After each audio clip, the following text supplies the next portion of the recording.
है बोले चल गया ना। ठीक ठीक।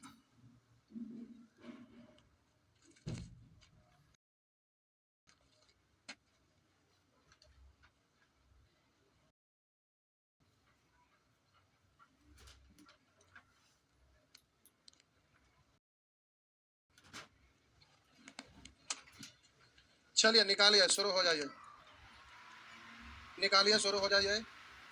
लास्ट लाइन पढ़िए, क्या आप लिखे थे? बोलिए। समबाहु, समबाहुभुज के प्रत्येक अंत कौन लिखे? एन भुजा वाले किसी भी उत्तल बहुभुज लिखे। एन भुजा वाले किसी भी उत्तल समबाहुभुज, एन भुजा वाले किसी भी, एन भुजा वाले किसी भी उत्तल समबाहुभुज, एन भुजा वाले किसी भी उत्तल समबाहुभुज के प्रत्येक बाह्य कोण बराबर 3 एन होता है।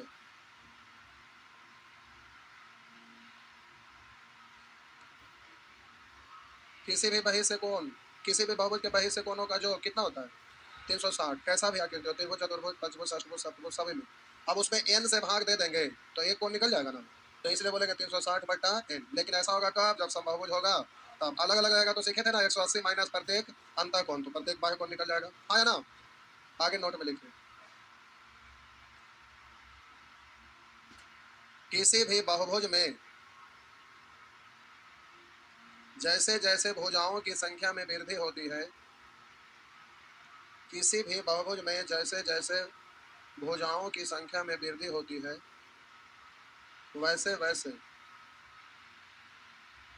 प्रत्येक बाह्य कोण का मान घटता जाता है। जैसे जैसे भुजाओं की संख्या, जैसे जैसे बहुभुज में भुजाओं की संख्या में वृद्धि होती है, वैसे वैसे प्रत्येक बहिष्य कोणों का मान घटता जाता है तथा प्रत्येक अंतः कोणों का मान बढ़ता जाता है। एक अंतः कोणों का मान बढ़ता जाता है। जैसे इधर देखिए, हम बोले आप लेते हैं त्रिभुज, ठीक। अब इसको हम बढ़ा दिए तो ये आपका बाह्य कोण होगा, होगा ना? लिखना नहीं, देखिए। तो आप जरा देखिए, त्रिभुज के तीनों अंतः कोणों का जो कितना होता है? 180 होता है। ये हम बोले थीटा 1 है, ये थीटा 2 है और ये थीटा, तो हम बोले थीटा 1, थीटा 2, थीटा है 180। और इसको अगर हम बोले थीटा 4, इसको बोले थीटा 5 और इसको बोले थीटा 6, तो कि यहाँ पर टोटल 180 और हम बोले थीटा 4, थीटा 5 और थीटा 6, ये मिलकर कितना होता है? 300। अब इसमें अगर हम समबाहु त्रिभुज ले लिए तो प्रत्येक कितना होगा?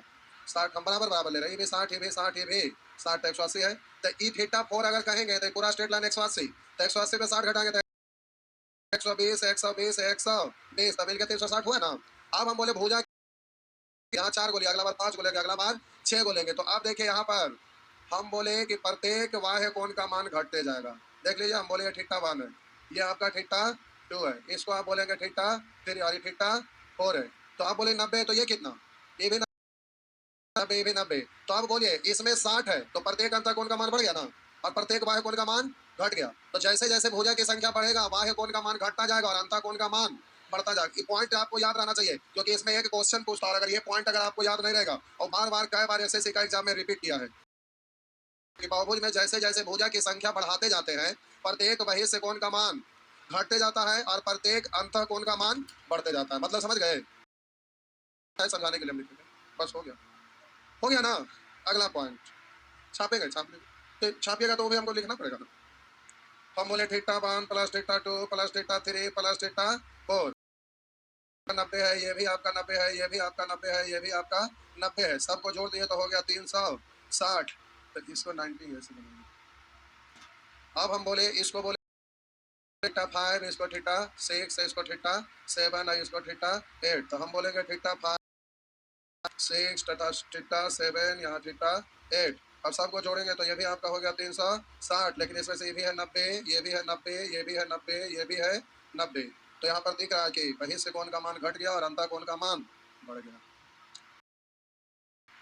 मोबाइल वाले भाईजान कॉपी पे छापिए, मोबाइल काम आने वाला नहीं है, जब का दिमाग काम करता है तो माइंड में ज्यादा दिन तक रहता है।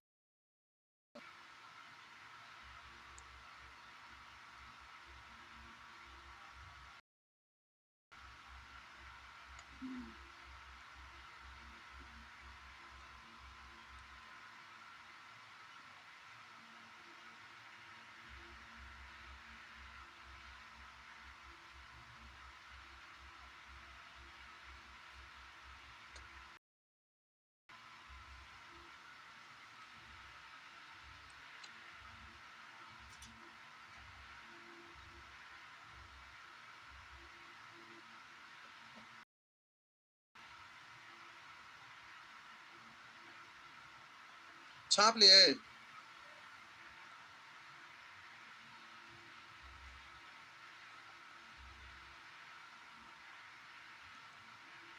लिख दिए, मिटा दें।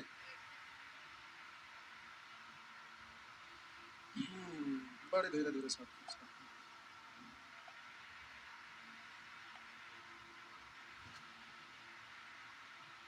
ले, लिख दिए, लिखिए। सम षष्ठभुज,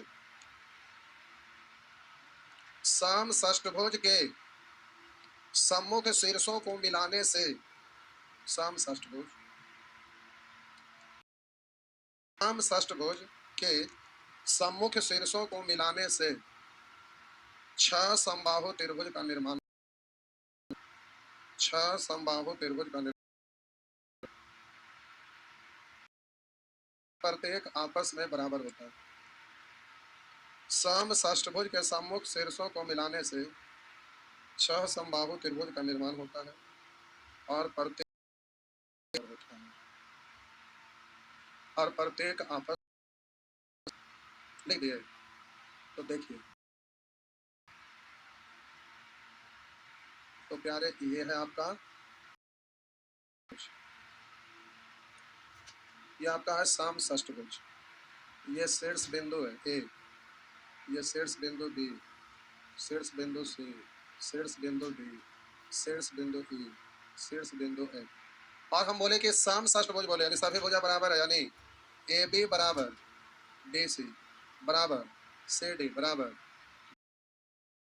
ई एफ बराबर एफ, ये सभी आपस में बराबर है। और इतना बराबर हम मान लेते हैं ए, मतलब हम मान ले इतना बराबर ए, यानी इसकी भुजा की लंबाई ए मान लिया, इसके भुजा की लंबाई हम ए मान लिया, मतलब ये आपका ए। अब जरा ध्यान देंगे, हम बोले कि सम षष्ठभुज के सम्मुख शीर्षों को मिलाने से 6 समबाहु त्रिभुज का निर्माण होता है, प्रत्येक आपस में बराबर। तो हम बोले इसके सम्मुख शीर्ष को इधर मिला दिए, को इधर मिला दिए, इसको इधर मिला दिए और इसको हम इधर मिला दिए। तो देखिए 1 2 3 4 5 6, अब ये आपका 6 समबाहु त्रिभुज का निर्माण होगा, मतलब ये भुजा ये भुजा ये भुजा आपस में बराबर होगा। सम षष्ठभुज के सम्मुख शीर्षों को मिलाने से 6 समबाहु त्रिभुज का निर्माण होता है। तो समबाहु त्रिभुज है तो ये त्रिभुज है, तो इसका मतलब बराबर होगा। तो इसमें 6 समबाहु त्रिभुज का निर्माण होता है और प्रत्येक आपस में बराबर होता है। तो अगर इस समबाहु त्रिभुज का परिमाप अगर हम आपको बोलेंगे तो मतलब परिमाप मतलब सभी भुजा का होता है ना। तो जो खेत होता है उस पर आप चलते हैं, खेत के चारों साइड जिसको आरी बोलते हैं, तो वही आपका परिमाप ही है ना। आप बोलते हैं ये मेरा 1 बीघा, ये 2 बीघा, ये 5 कट्ठा, ये कट्ठा बोलते हैं ना। तो वो जो घेरा, हाँ 10 ठीक है, अरे आप जो घेरा होता है उसी को बोलते हैं परिमाप। तो परिमाप का मतलब बाहरी सभी भुजाओं का योग। तो हम बोले कि एक भुजा है ए, तो ऐसा ऐसा कितने भुजा, 6 भुजा, ए प्लस ए 6 बार जोड़िए या बोलिए 6 है, बात तो बराबर है। और क्षेत्रफल निकालेंगे इसका, तो ए को समबाहु त्रिभुज का, और ऐसा ऐसा कह को के ये बराबर है, तो ए को समबाहु 6 से गुना कर देंगे। तो हम बोले कि इस समषष्ठभुज का क्षेत्रफल जो होता है समबाहु त्रिभुज का क्षेत्रफल, अब आपको समबाहु त्रिभुज पता होगा, √3/4 इंटू भुजा स्क्वायर, तो यहाँ भुजा ए है तो ए स्क्वायर इंटू 6 हो गया ना। तो इस तरह से निकल जाता है। अब बाकी बात रहा क्वेश्चन पे आगे आएंगे तब।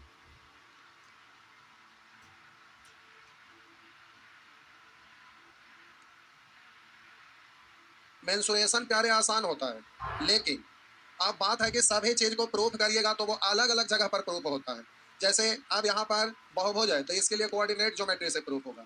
तो अलग अलग चीज है इसमें, तो उसके बारे में नॉलेज रहेगा तभी होगा, इसलिए इसमें नोट लिखाया जाता है, थ्योरम लिखाया जाता है। तो अभी सब पॉइंट जो आप लिख रहे हैं ये पॉइंट माइंड में रहेगा तो आप क्वेश्चन बनाइएगा, ना रहेगा तो ना बनाइएगा। तो बोलते हैं फलाना तेज है चिलाना कमजोर है, तो वो तेज लिखाए और वो सीख गए, उसको माइंड में रख लिए, जो बस लिख लिए, कॉपी नचा के घर पर गए घुमा के फेंक दिए, तो वो कुछ भी को पॉइंट याद नहीं है तो ये बनने वाला नहीं है। बस अंतर इतनी। तो चलिए, आप प्यारे समबाहु सॉरी बहुभुज के बारे में आप जान गए, तो अब आपको क्वेश्चन बनाना है। उससे धीरे धीरे आप आगे बढ़ते रहिए आराम से, नीचे से प्राप्त कर ले। क्या हुआ? एक ही बार? तो पूरा मेंसुरेशन का एक बार, एक ही बार ना दिया है? दिया हुआ एक ही बार ना, बेचारा ठीक बोले, पेज रहता है तो भुला जाते हैं। अब बहुभुज अलग, त्रिभुज अलग, चतुर्भुज अलग, भुला जाता है ना, इसीलिए वो बोले ठीक है, बिठा देना।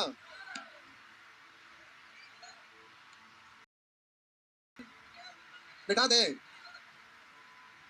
आइए तो प्यारे, अब शुरू हो जाइए। बहुभुज ढूंढ रहे हैं। बहुभुज पहले हम इसलिए बताए कि आप जैसे क्वाड्रेटरल बताएंगे, चतुर्भुज पहले अगर बताते तो ये लंबा चैप्टर है और बहुभुज छोटा था, तो अभी सब लोग छठ के बाद नहीं आए थे, इसलिए इसको छोड़ के हम आगे बढ़े, पहले बहुभुज बताने लगे। तो छूट गया था, कोई बात नहीं। किधर चल गया अभी? मिल भेजा, मिल मिल है मेरा, सबसे अंतिम में था क्या? हाँ हाँ, लगता है कि क्षेत्रफल में खाली 200 क्वेश्चन से ज्यादा है। हाँ यही है, देख रहे हैं इतना सारा क्वेश्चन है। हाँ ठीक, ये खाली मैं ये क्षेत्रफल से रिलेटेड 210 क्वेश्चन है। प्यारे, ये होमवर्क बना के आना पड़ेगा, एक एक करके नहीं बताएंगे, इतना सारा क्वेश्चन कभी खत्म होगा? अगर एक दिन में 10 क्वेश्चन भी तो 210 वो है, 21 दिन, मतलब एक ही महीना लगेगा। 3 दिन तो ऐसे ही हुआ। क्वाड्रेटरल सीखेंगे तो कंसेप्ट में 3-4 दिन, फिर ट्रायंगल में 3-4 दिन, फिर सर्किल में समझने लगता है 1 दिन। वैसे करते करते कंसेप्ट में चल जाएगा। और एक महीना में सैटरडे संडे, एक महीना में 30 दिन होता है, और एक महीना में 4 सप्ताह, 4 सप्ताह में सैटरडे संडे का गो, एक सप्ताह में 2 गो था, 4 सप्ताह में 8 गो था, 30 में से 8 घटाइए 22 दिन, 22 में एक 8 दिन इधर उधर वाला छुट्टी। अरे एवरेज जोड़िएगा ना, तो एवरेज मानिए, हम ये नहीं बोले कि महीना में छुट्टी है, पूरे साल में कोई भी आता है ना सैटरडे संडे, तो 1 दिन 2 दिन तो ऐसे ही महीना में 20 क्लास के एवरेज होता है। तो अब 20 क्लास होता है जिसमें तब तो केवल क्षेत्रफल में 1 महीना से ज्यादा 1.5 महीना लग जाएगा, फिर आयतन में तो 1.5-1.5 3 महीना लगेगा। 3 महीना में हमारा मिशन है कि बैच आप चल जाइएगा घरे, होली से पहले हर हाल में खत्म करना है, समझ गए?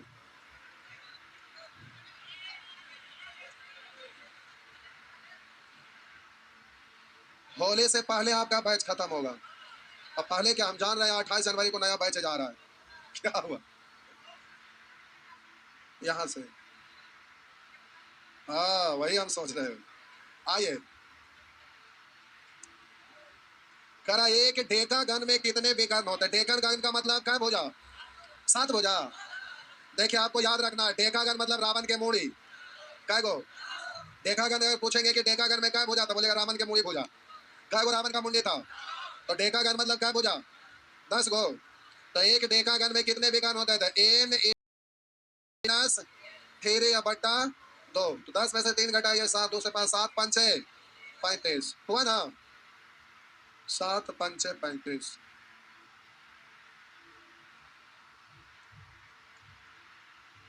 हो गया ना? आगे लिखा है एक बहुभुज के 27 विकर्ण है। एक बहुभुज के क्या विकर्ण है? 27 विकर्ण है। तो इनकी भुजा की संख्या मान लेते हैं, एन भुजा की संख्या, तो विकर्ण होगा एन इंटू एन माइनस 3/2। तो इधर विकर्ण इतना और इधर विकर्ण इतना। अब ऑप्शन से पुट कर दीजिए या सॉल्व कर दीजिए, जो भी करिए। 27 दूनी 54, तो आप इसको गुना करिएगा तो क्वाड्रेटिक में बदल जाएगा, तो बाहर पड़ेगा, इसलिए बाई ऑप्शन। तो बाई ऑप्शन रख लेने में ज्यादा अच्छा होगा। तो पहला ऑप्शन में 9 रख के देखिए, 9 में से 3 घटाए 6, तो 9 6 54/2, 27 हो रहा ना, तो हो गया। नेक्स्ट, डी में आता तो नहीं, तो 3 बार तो चेक करना पड़ता। तब भी आप विजेता रहते, आप सॉल्व करेंगे तो टाइम लगेगा ही। हो गया ना? करा एक समबाहु बहुभुज के सभी अंतः कोणों का जोग 1080 है। इस बहुभुज के भुजाओं की संख्या तो आप बोलिएगा सभी अंतःकोणों का योग होता है 2 into n minus 2 into 90 degree, इतना बराबर दिया हुआ है 10 180, तो एन का वैल्यू नहीं निकल जाएगा? निकल जाएगा ना? तो ये 18 पढ़ेंगे, तो बोलिए 18 छक 2 उधर जाके छूट जाएगा, एन बराबर 8 हुआ ना?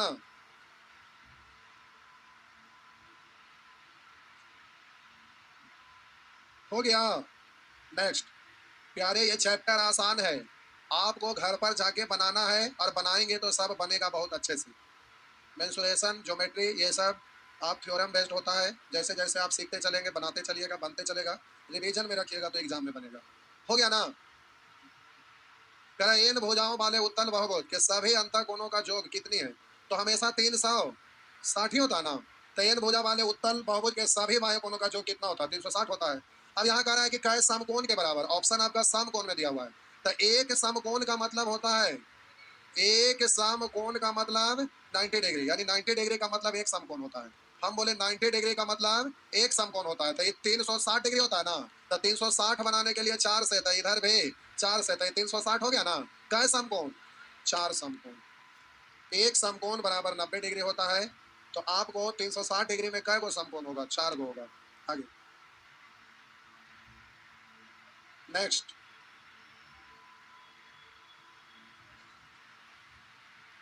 बढ़े तो बोलिए। तो प्यारे आगे आइए। छह भुजा वाले किसी भी बहुभुज के सभी अंतःकोणों का जो कितने समकोण के बराबर होता हो जाएगा?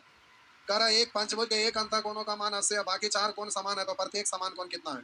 तो पंचभुज है तो सभी अंतःकोणों का योग निकालिएगा, तो एन इंटू एन माइनस, बोलिए एन माइनस 2 इंटू 90 डिग्री, तो ये पंचभुज के सभी अंतःकोणों का योग निकल गया। और उसमें एक अंतःकोण 80 है, तो 5 गो में से एक गो घटा दिए तो 4 गो बच गया ना?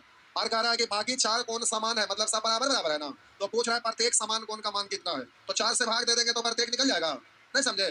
हम बोले पांचों कोण का जोगफल निकल गया, उसमें एगो दिया हुआ उसको घटा देते, 4 को बचा और चारों आपस में बराबर है, तो प्रत्येक कितना? तो 4 से भाग नहीं पड़ जाएगा, तो बस हो गया। 5 में से 2 घटाए 3, तो हो गया आपका 5 दिया 15, 15 नंबर 35 से 135 में से 80 घटा दीजिए और उसमें 4 से,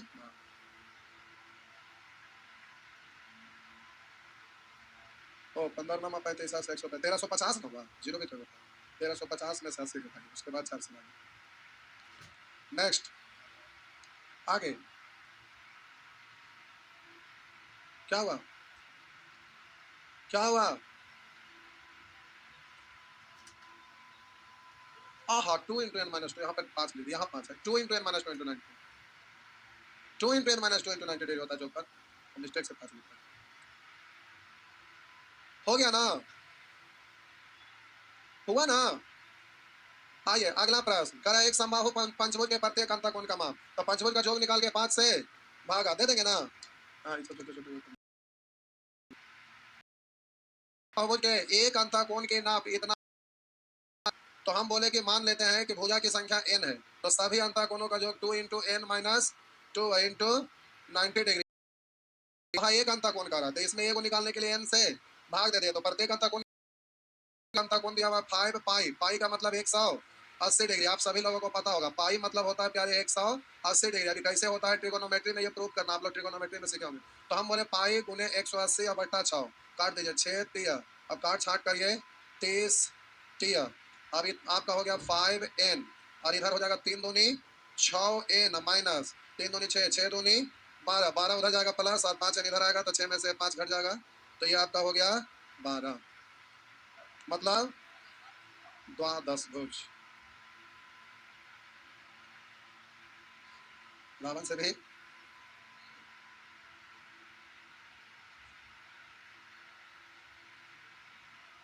आप कलयुग का रावण है, किधर गए कलयुग का राम? वध करिए तो उनको। आइए पढ़े तो सिनेमा लगता है बना था नहीं? कलयुग का रावण क्या था? आदि पुरुष,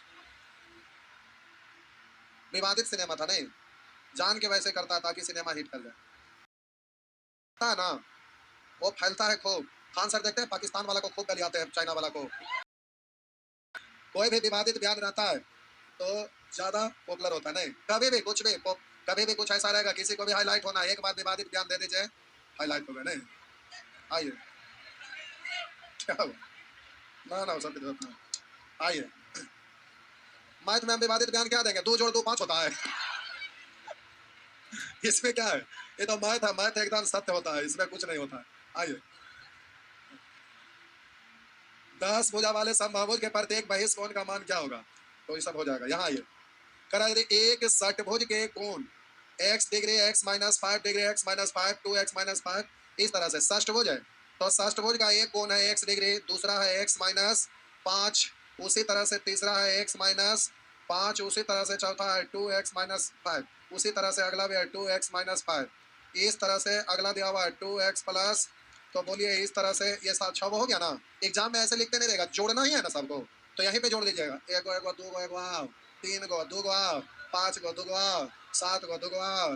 तो मेरा मतलब हुआ कि आप एग्जाम में डायरेक्ट जोड़ लीजिएगा, इतना लिखना नहीं है, हम समझाने के लिए लिखे।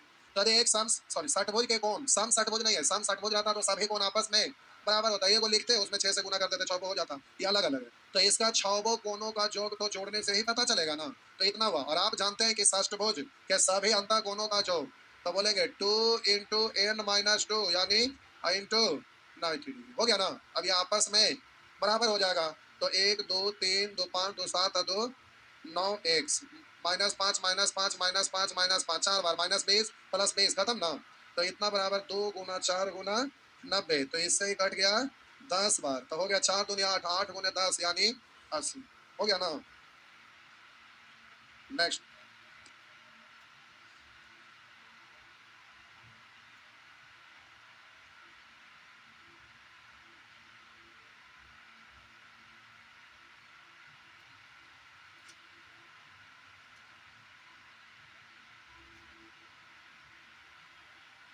हो गया। आगे पंचभुज के 4 कोण का माप इतना इतना इतना, 5वें कोण का माप क्या? तो पंचभुज के सभी अंतर कोणों का योग निकल जाएगा और उसमें से चारों को छोड़ के घटा दीजिएगा तो 5वां निकल जाएगा ना। हाँ ना, चलिए निकल जाएगा, निकलेगा ना। बोलिए पंचभुज तो हो जाएगा 2 इंटू एन माइनस 2 यानी 5 में से 2 घटाएंगे 3 गुना 90, तो हो गया 3 दूनी 6 9 6 54 540, 540 में से उसको घटा लेंगे ना, करते रहिएगा। आइए उसी तरह से पंचभुज के 5 कोणों का अंतर कोणों का योग तो निकल जाएगा, योग तो निकल जाएगा ना। फिर 5 का तुलना 5 से जिसका निकालना है उसको गुना करना है, जो दिया हुआ है तुलना निकालना है, गुना रेशियो दिया हुआ है कोण का, हो गया ना। तो निश्चित तरह से आपको पता नहीं है तो पंचभुज के अंतर कोणों का योग निकालेंगे तो निश्चित तरह से पता चल जाएगा, होगा ना। उसी तरह से ये भी हो जाएगा, ये सब हो जाएगा। मारम का प्रदान टाइम भी हो गया और टाइम हो गया इसीलिए हो गया। तो ये आपको आ गया फोटोस्टेट पंडव क्या हुआ? अच्छा टेलीग्राम में डलवा देते हैं, ठीक, टेलीग्राम में डलवा देते हैं, ये वाला डलवा देते हैं, अभी नहीं आ पाया, टेलीग्राम में डलवा देते हैं, उससे बना लीजिएगा, फिर कल फोटोस्टेट ले लीजिएगा, ठीक, टेलीग्राम में डलवा दे रहे हैं परसेंट। अच्छा किन्हीं को एसएसए जेडी का क्लास करना है, क्लास करना है तो कल मॉर्निंग में 9 बजे आ जाएंगे, 9 से 10, फिर 10 से 11।